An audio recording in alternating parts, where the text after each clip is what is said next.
Good morning बच्चों। आज हम क्लास 10th के इतिहास खंड के एक्सरसाइज 1 से पढ़ेंगे, जिसमें दिया हुआ है यूरोप में राष्ट्रवाद। यूरोप में राष्ट्रवाद। आज हम इसी के बारे में जानेंगे कि आखिर ये राष्ट्रवाद क्या है।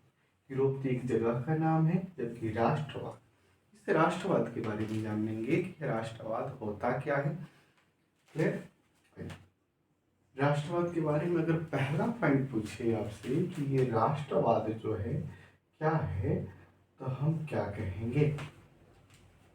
कहेंगे राष्ट्रवाद वो है जब किसी एक विशेष क्षेत्र में लोगों में एकता के साथ आगे बढ़ने के लिए, अपने समाज, अपने देश, राष्ट्र, जगह के लिए अगर विकासात्मक कार्य करने के लिए एक राजनीतिक चेतना जग जाए। क्या जग जाए? राजनीतिक चेतना जग जाए, यानी राजनीतिक जागृति जो है, राजनीतिक एक जागृति जो है वो राष्ट्रवाद है। और कैसे होगा? तो लोगों में एकता के साथ, लोगों में एकता, किसमें? लोगों, अगर ये लोगों में एकता बनाकर आगे बढ़ने की, किसके खिलाफ? तो तानाशाही, राजशाही, जो कुछ शासन व्यवस्था चल रही थी उसके खिलाफ, जो जनता के हितों में काम करे, ऐसी शासन व्यवस्था अगर स्थापित करने के लिए लोगों में जब चेतना जग जाए, उसे कहेंगे हम लोग राष्ट्रवाद कहेंगे।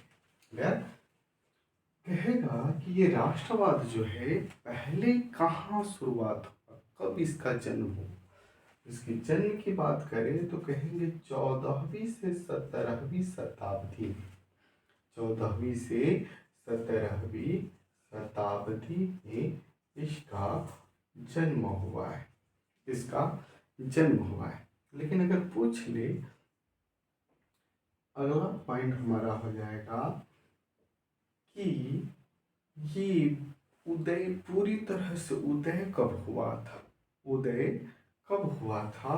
तो कहेंगे हम 1789 की फ्रांस की क्रांति, फ्रांस की क्रांति के समय। ये फ्रांस एक जगह है जहाँ पे एक क्रांति हुई थी, क्लास 9 में हम सब पढ़े हैं। वहीं 1789 में फ्रांस की क्रांति जब हुआ, जब राजा के खिलाफ, तानाशाह वंश के खिलाफ लोगों में चेतना जगी कि नहीं, उसे हटा देना है, तब ये राष्ट्रवाद उस समय ज्यादा भयानक रूप में सामने दिखाई दिया लोगों को। चलिए, फिर कहेगा कि एक और पॉइंट अगर कहेगा कि कौन सा वो समय था जब ये राष्ट्रवाद का जन्म हो रहा था, राष्ट्रवाद का जन्म हो रहा था, तो वो कहेंगे पुनर्जागरण काल। पुनर्जागरण काल, पुनर्जागरण काल, पुनर्जागरण काल।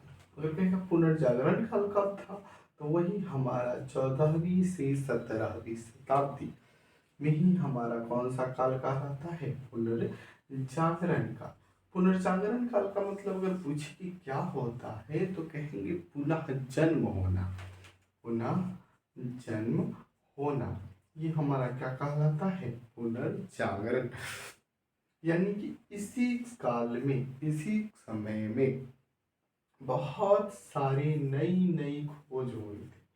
खोज जो है नई नई हुआ था। इसी समय हमें सूर्य के बारे में पता चला, सूर्य की किस तरफ पृथ्वी की चक्कर काटती है।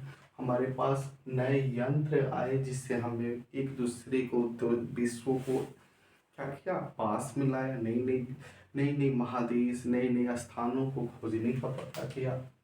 तो ये हमारा आया पुनर्जागरण काल। इस क्लास में और विस्तृत रूप से पढ़ेंगे। ये हमारा यूरोप में राष्ट्रवाद। कहा कि आगे बताइए, तो कहेंगे राष्ट्रवाद जो है जब जन्म ले रहा था, तो यूरोप के कुछ स्थानों पर, यूरोप में कुछ स्थान हैं जैसे इटली, फ्रांस, जर्मनी, रूस, ये विभिन्न क्षेत्र आदि कर ले। इन क्षेत्रों में राष्ट्रवाद का उदय हुआ। कैसे हुआ? तो यहाँ पे तानाशाही राजशाही वंश का शासन चल रहा था, जहाँ लोग विक्षुब्ध होकर इनके खिलाफ एक ऐसी शासन व्यवस्था चाह रहे थे जहाँ पे क्या हो, जनता का शासन हो, जहाँ जनता का शासन हो। इसलिए इन जगहों पर किस प्रकार से हमारे पास राष्ट्रवाद का विकास हुआ है, राष्ट्रवाद की स्थापना हुआ है, उन सभी को हमें पढ़ना है।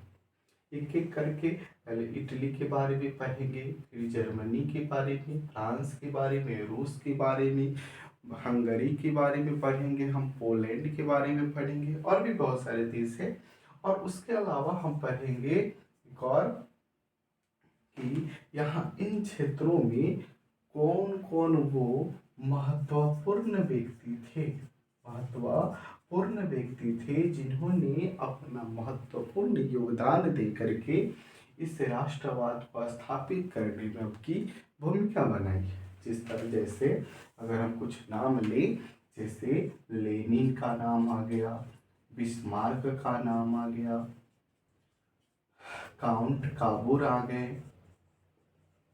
काउंट काबूर हैं, गैरीबाल्डी हैं, इत्यादि और भी कुछ नाम हैं जो महत्वपूर्ण भूमिका निभाए हैं अपनी यूरोप में, महत्वपूर्ण देशों में अपनी महत्वपूर्ण योगदान दे करके राष्ट्रवाद को स्थापित करने में। और इस राष्ट्रवाद का जब स्थापित हो गया तो जो नक्शा है, जो ग्लोब है, जो विश्व का नक्शा है, उस नक्शे पर एक नया स्थान पाया, अस्तित्व में आया वो देश। उसके बाद उनका आगे का कार्यक्रम हुआ। तो हम इन सभी को क्लास में एक एक करके पढ़ेंगे। महत्वपूर्ण यही है कि हमें राष्ट्रवाद में पढ़ना क्या है। Thank you.